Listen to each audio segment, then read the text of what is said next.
রাধে রাধে, দণ্ডবাদ প্রণাম। নতুন নতুন হরিকথা জানতে আমাদের চ্যানেলটি সাবস্ক্রাইব করুন এবং পাশে থাকা বেল আইকনটি প্রেস করে আমাদের পাশে থাকুন। হরে কৃষ্ণ।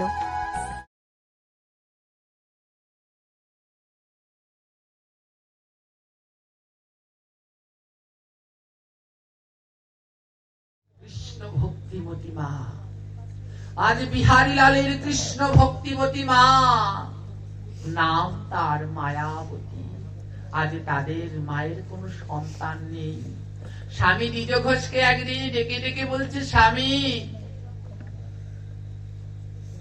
আমরা বড় গরিব, আমাদের ধন সম্পদ কিচ্ছু নেই। দ্বিজ ঘোষ বলেছে, কে বলেছে ধন সম্পদ নেই? আমাদের ধন সম্পদ আছে। মায়াবতী, তুমি চিনতে পারছো না, আমাদের ধন সম্পদ আছে। আমাদের ধন সম্পদ কি জানো? ধন মোর নিত্যানন্দ, পতি মোর গৌর চন্দ্র, প্রাণ মোর যুগল কিশোর, যুগল কিশোর। বলছে আমার ধন হচ্ছে নিতাই চাঁদ, আর প্রাণ হচ্ছে গৌরাঙ্গ। পতি হচ্ছে গৌরাঙ্গ, আর আমার প্রাণ হচ্ছে যুগল কিশোর শ্রী রাধা মাধব। কে বলেছে ধন নেই? আর তার থেকে বড় ধন কি জানো? তার থেকে বড় ধন এই না সাধু সঙ্গ, সাধু রঙ্গে পরশ করলে দেহ হবে সোনার তরঙ্গ, হবে সোনার তরঙ্গ। বলছে তার থেকেও বড় হচ্ছে শুদ্ধ সাধুগুরু বৈষ্ণব। জানো মায়াবতী, এই সাধু সঙ্গ, এই সাধুকে যদি একবার বুকে জড়িয়ে ধরো, একবার যদি তার অঙ্গ পরশ করো, তোমার এই পাপী দেহ সোনা হয়ে যাবে। কে বলেছে ধন নেই? আছে তো। মায়াবতী বলছে, স্বামী আমাদের ঘর থেকে যে চাল থেকে, ঘরের চাল থেকে যে জল ঝরে পড়ে, রোদ আসলে পরে সকাল বেলায় রোদের আলো পড়ে স্বামী। দ্বিজ ঘোষ বলছে, মায়াবতী এ তো আমাদের সৌভাগ্য। বলছে প্রভু, বৃষ্টির সময় আমাদের ঘর থেকে জল পড়ে, আমার ঘরের চাল থেকে, আপনি বলছেন সৌভাগ্য? রোদের সময়ে সকাল সূর্য ওঠার আগে আমার ঘরের চালে এত ছিদ্র, তা থেকে রোদ চলে আসে, আপনি বলছেন সৌভাগ্য? বলছেন মায়াবতী এ তো কৃষ্ণের করুণা। বৃষ্টির সময় যদি অঝোর ধারায় বৃষ্টি পড়তো, ঘরের চাল যদি ভালো থাকতো, আমরা লেপ কাটা মুড়ো দিয়ে ঘুমিয়ে পড়তাম, আমাদের আর কৃষ্ণ নাম করা হতো না। ওই ঘরের চাল থেকে তো জল ঝরে পড়ে, তাই আমাদের মন সজাগ থাকে, ঘর যেন জলে ভিজে না যায়। তাই যেখানে জল পড়ে সেখানে আমরা পাত্র ধরে দাঁড়িয়ে থাকি, আর মুখে কৃষ্ণ কৃষ্ণ বলি। বল মায়াবতী, এ কি আমাদের গোবিন্দের করুণা নয়? মায়াবতী অবাক হয়ে রয়েছে। প্রভু, সকাল বেলা যে সূর্য ওঠার আগে ঘরে রোদ পড়ে যায়, বলছে ও তো গোবিন্দের অপার করুণা। যাদের ঘরে আলো প্রবেশ করে না, ওরা জানে না যে কখন সূর্য উঠলো, ওরা 8টা 9টা পর্যন্ত নাক টেনে ঘুমায়, ওদের আর কৃষ্ণ নাম করা হয় না। গোবিন্দের কত করুণা দেখো, সূর্যদেব উদয়ের সাথে সাথে আমাদের ঘরে আলো প্রবেশ করিয়ে দেয়, আর আলো দেখলে আমরা সকাল সকাল ঘুম ভেঙে যায়, আর ঘুম ভেঙে আমরা বদনে কৃষ্ণ নাম করতে পারি। মায়াবতী বলছে, ধন্য স্বামী, ধন্য, আমার জীবন সার্থক, তোমার মতো পরম কৃষ্ণ ভক্ত আমার পতি। মায়াবতী বলছে, স্বামী ঠিক আছে, আমি গোবিন্দের কাছে ধন সম্পত্তি চাইবো না, কিন্তু আমার তো কোনো সন্তান নেই, আমি গোবিন্দের কাছে একটা সন্তান চাইবো। দ্বিজ ঘোষ বলছে, মায়াবতী আর যা করো করো, তুমি গোবিন্দের কাছে সন্তান চেও না। বলছে, কেন সন্তান চাইবো না কেন? বলছে, জানো মায়াবতী, এই জগতে যদি তোমায় কেউ সব থেকে বেশি কষ্ট দিয়ে থাকবে, তাহলে এই সন্তান তোমায় দিবে। তুমি কি দেখতে পাচ্ছ না মায়াবতী, আজ প্রত্যেকে ঘরে ঘরে সন্তানের জন্য কত কষ্ট। তুমি গোবিন্দের কাছে সন্তান চেও না, তুমি গোবিন্দের কাছে কৃষ্ণ ভক্তি চাও। তোমার হৃদয়ে যদি কৃষ্ণ ভক্তি থাকে, গোবিন্দ তোমায় ছাড়বে না, গোবিন্দ তোমায় সঙ্গে রাখবে। কিন্তু সন্তান চাইলে সন্তানের ভরসায় তুমি গোবিন্দকে হারাতে পারো। মায়াবতী বলছে, না, আমার একটি সন্তান চাই, সন্তান আমার আপন হবে, আর যেজন আপন সে কি আমায় ছেড়ে যাবে? পদকর্তা পদ দিয়েছেন, আরে তোমরা যাদের আপন বলছো তারা তো তোমাদের আপন নয়। ভুল মানুষকে তোমরা আপন ভেবে বসে আছো, ভুল জনকে আপন ভেবে বসে আছো। পদকর্তা পদ লিখলেন, আপন আপন করার মান, আপন তো আর আপন নয়, আপন হলো এই হরি নাম, আপন করো তাই, আপন করো তাই। বলছে, মন, যাদেরকে আপন ভাবছো তারা তোমার কেউ আপন নয়, তোমার আপন হচ্ছে কেবলমাত্র হরিনাম, কৃষ্ণ নাম। এই হরিনামই হচ্ছে তোমার আপন। এছাড়া তুমি যাদেরকে আপন ভেবে বসে আছো, এরা কেউ তোমার আপন নয়। একবার মিলিয়ে দেখুন, আপন কারা? যারা বিপদের সময় আপনার পাশে থাকবে তারাই তো আপন। যারা আপনার কষ্টের সময় আপনার কাছে থাকবে তারাই তো আপন। পুত্র কন্যা আপন ভাবি করলে বড় ভুল, শেষের দিনে দিতে হবে ইহার মাসুল। মন, ইহার মাসুল।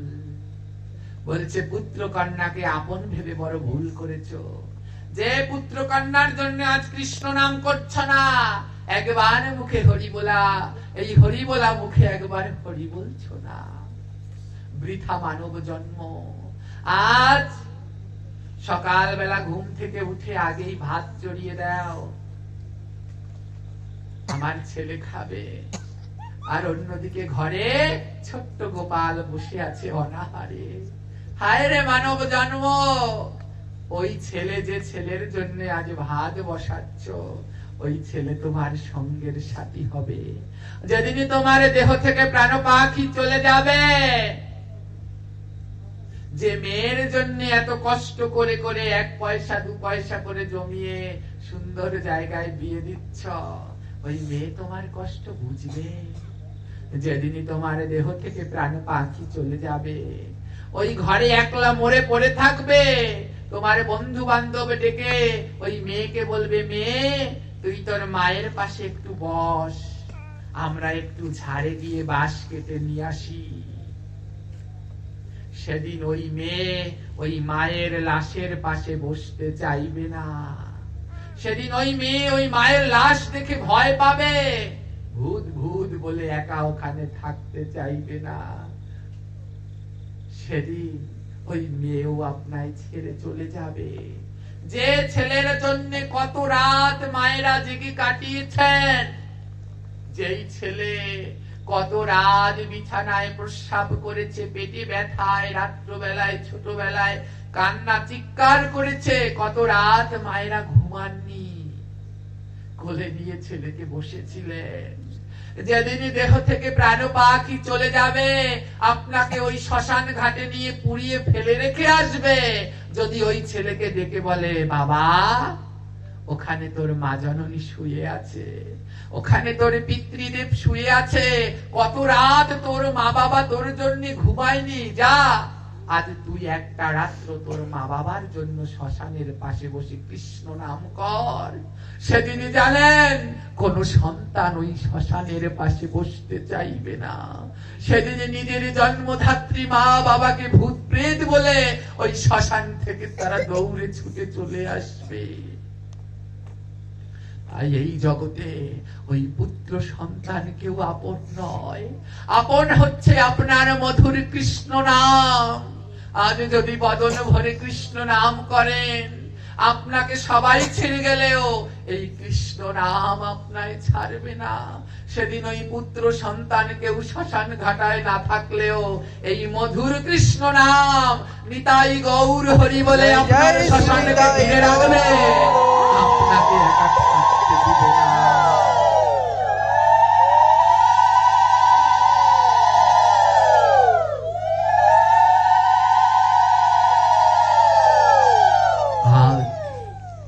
মায়াবাদী মায়ার আকৃষ্ট হয়ে জননী বলছে, কেন আমার পুত্র কি আপন নয়?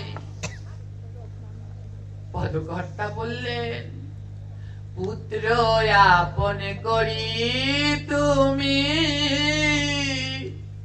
করলে বড় ভুল,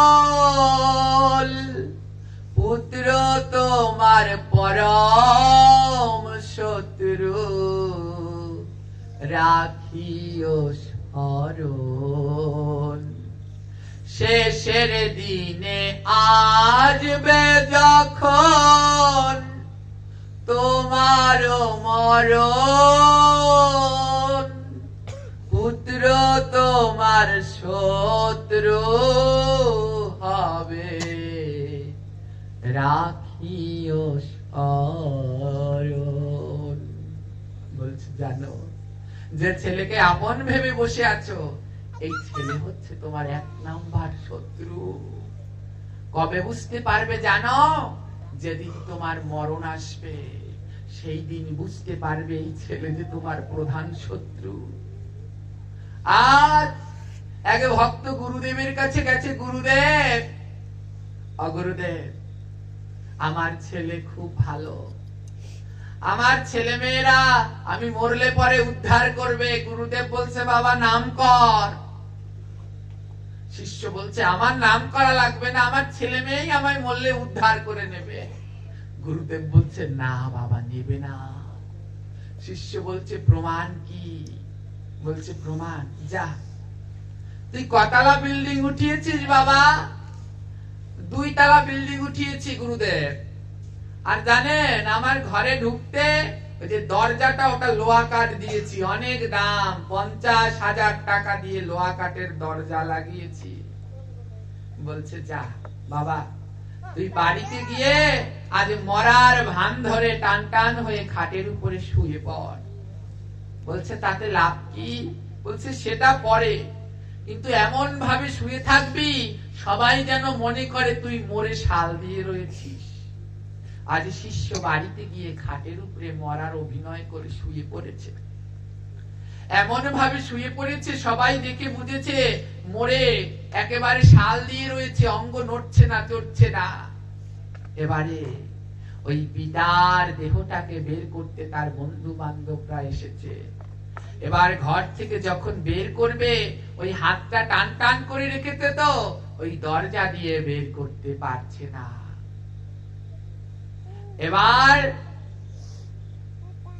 ওই পিতার বন্ধুরা ছেলেকে ডেকে ডেকে বলছে, ও বাবা তোর বাবার লাশটা না ঘর থেকে বের করতে পারছি না, তোর বাবার লাশটাকে বের করতে হলে এই একটা দরজা ভাঙতে হবে। তো ছেলে বলছে, এটা কি বলছেন কাকা? এই 50,000 টাকার দরজা একটা মরা মানুষের জন্য ভাঙবেন? তার থেকে একটা কাজ করেন, বাবার হাতটা ভেঙে তারপরে লাশটা বের করেন। মৃত্যুর পরে আর কেউ তাকাবে না, সেদিন সবাই শুধু ভাগ বাটারে নিয়েই ব্যস্ত থাকবে। মৃত্যুর আগ পর্যন্ত ক্ষণিকের মায়া দেখানো ভালোবাসা। সেই দুঃখিনী পিতা কাঁদতে লাগলো, হে প্রভু আমি কি করলাম, আমি এখনো মরিনি, তার আগেই আমার ছেলেরা বলছে আমার হাত ভেঙে তারপরে লাশ বের করো। যেই পিতা 50,000 টাকা দিয়ে দরজা তৈরি করলো, লক্ষ টাকা দিয়ে ঘর তৈরি করলো, আজ তার মরার পরে বলছে হাতটা ভেঙে তারপরে লাশটা বের করতে। এই সংসার আমাদের আপন, এই পুত্র আমাদের আপন। বলছে না গো, এই পুত্র তোমার আপন নয়। দেহ থেকে প্রাণ পাখি চলে গেলে এই পুত্র এই দেহটাকে ঘর থেকে বের করার জন্য সকলার আগে আগিয়ে আসবে। জানো, এই পুত্র তোমায় সেদিন ঘর থেকে সকলার আগে বের করবে। এই পুত্র তোমার আপন নয়, এই পুত্র তোমার পরম শত্রু। রাখিও স্মরণ, শেষের দিনে যেদিন হবে তোমার মরণ। যেই না মুখে খাই ছড়ে মন, ক্ষীরার ননি সেই না মুখে যাইলা দিবে জ্বলন্ত যোগিনী রে মন, জ্বলন্ত যোগিনী। সনাতনের শিক্ষা দেখুন, যেই মুখে এত ক্ষীরননি খেয়েছেন, একদিন সেই মুখে আপনার প্রথম প্রিয় সন্তান আগুন জ্বেলে দেবে। তাই এই সন্তান তো আপনার আপন নয়। যদি আপন হতো তাহলে কি আপনার মুখে আগুন দিত? আপন হচ্ছে আপনার ওই কৃষ্ণ নাম। পদকর্তা বললেন, পূর্বে রে তোর সাদের দেহ পুরে হবে ছাই, শ্মশান হবে শেষ ঠিকানা। স্মরণ রাখিস ভাই, স্মরণ রাখিস ভাই। বলছে জানিস, এই সুন্দর দেহটা পুরে সেদিন শ্মশানে ছাই হয়ে যাবে। এই শ্মশানই হচ্ছে তোর সুন্দর শেষ ঠিকানা। তাই এটা তোর স্মরণ রাখতে হবে। এই দামি বাড়ি, বিল্ডিং, ঘর বাড়ি সঙ্গে তোর কিছু যাবে না। সেদিন দালান কোঠা বিষয় আশয় সঙ্গে যাবে না। বাঁশের দোলার সঙ্গী হবি মন রসনা, মন রসনা। বলছে এই দালান কোঠা বিষয় আশয় তোমার সঙ্গে যাবে না। সেদিন এই বাঁশের দোলা তোমার সঙ্গী হবে। সেদিন চারজনাতে কান্ধে করি বলবে হরি হরি, রইল রে তোর সাধের দালান,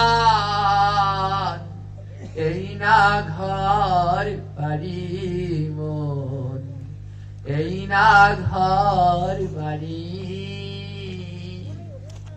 যেদিন সামনে সে দাঁড়াবে তোর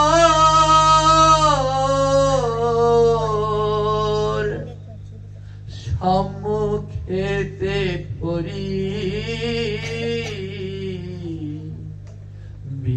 আশয় সকল ছেড়ে দিতে হবে পারি রে মন, দিতে হবে পারি। বলছে আজ যে দামি খাটে না শুলে তোমার ঘুম আসে না, জানো মৃত্যুর পর সেই দামি খাট তোমার সঙ্গে যাবে না, সেদিনই তোমায় ওই কাঁচা বাঁশের দোলায় শুয়ে নিয়ে যাবে।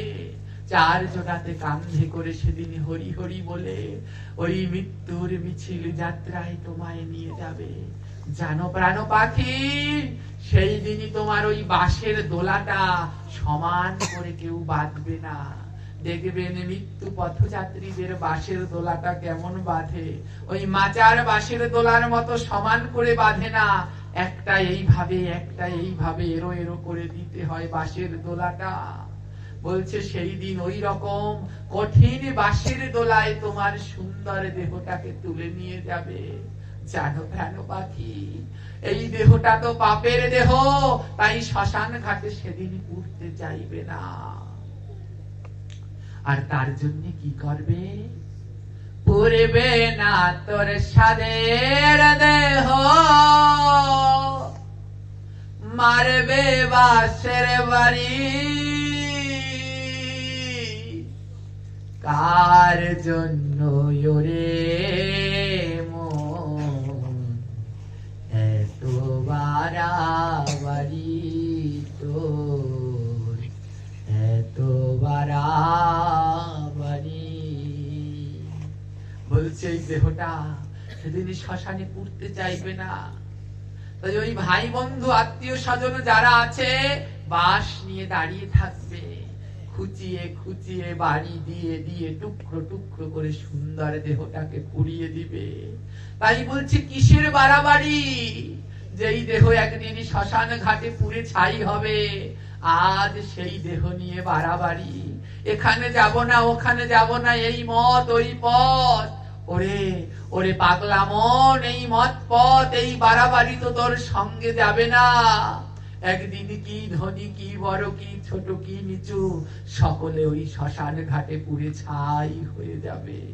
তাই কেন কেন এত দ্বন্দ্ব, কেন এত দ্বন্দ্ব মন? এই না মায়ার সংসারে দুদিন আগে দুদিন পরে সবার যেতে হবে, কেউ তো রইবে না রে মন এই না পৃথিবীর তরে। সুন্দর পৃথিবী ছেড়ে চলে যেতে হবে মন, চলে যেতে হবে।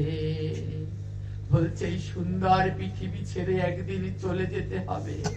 আর যেই পৃথিবী ছেড়ে চলে যেতে হবে সেই পৃথিবীতে কেন এত বাড়াবাড়ি? বলছে যখন দেহ থেকে প্রাণ পাখি চলে যাবে তখন তোমরা যতই ডাকাডাকি করো আর এই দেহটা সাড়া দেবে না।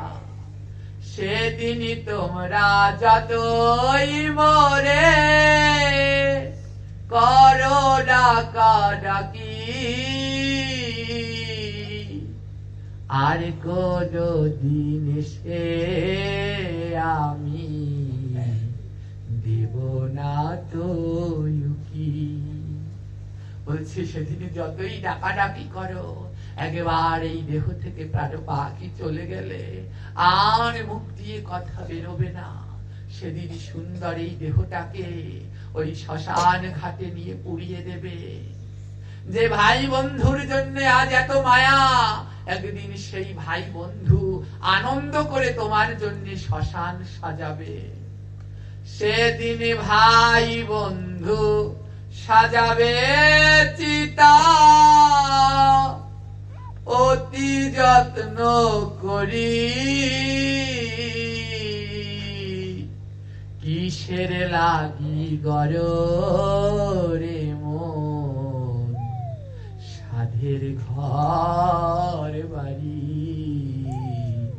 সাধের ঘর বাড়ি। দুদিনের জন্য আমরা বেড়াতে এসেছি, 2 দিনের অতিথি এই পৃথিবীর মাঝে।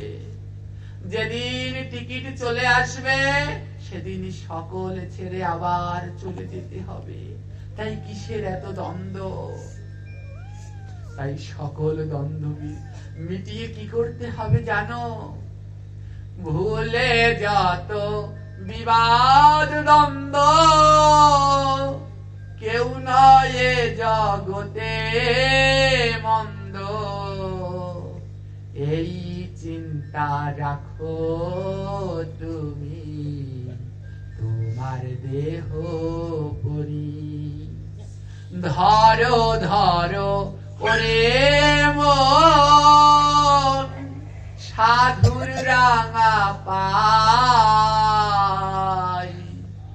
মানব জন্ম বুঝি যায় ফুরায় যায়।